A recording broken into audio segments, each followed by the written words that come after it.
Hi again then guys, and welcome to another installment of Pumping Iron on Forza Horizon 3. This is a review series for those who are maybe new here for the muscle cars contained in the game, both older and newer. And this is one of the oldest examples in the game, not the oldest, but it's getting there, of a cruiser or a custom or an old school muscle car in a slightly more vague sense. The Bel Air isn't purely speaking a muscle car, but it tends to get lumped into that same category in a similar way as stuff like the Cadillac Buretts and the Lincoln Continental, which I'm a huge fan of.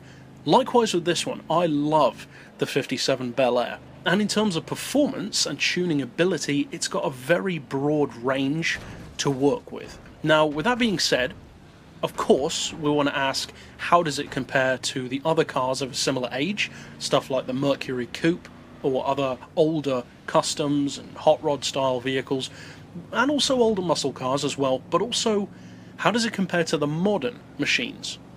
Because some muscle cars are great in their time against their peers, but some can bring the heat even now against modern rivals. So is this one of those? Well, let's break it down. First of all, of course, we have the handling, as we always do, and for the handling on this car, I'm going to give it a 3.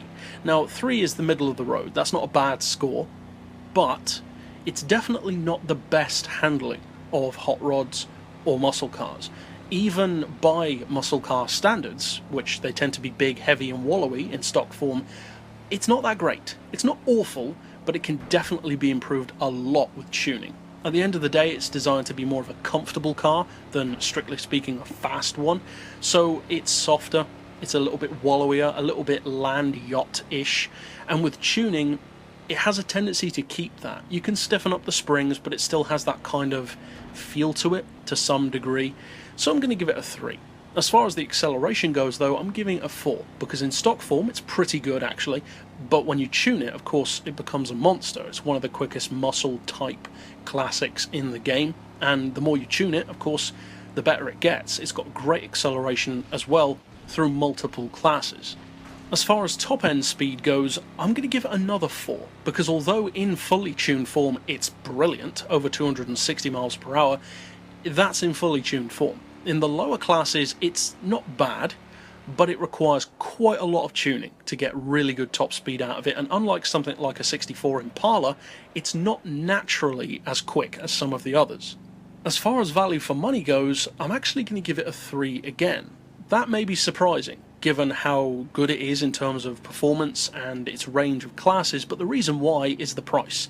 130,000 credits is a huge price for this car to have, and although you could argue that it's worth it, that is still a lot of cash, and there are lots of cars which are similar but for a much lower price. For example, the Mercury Coupe.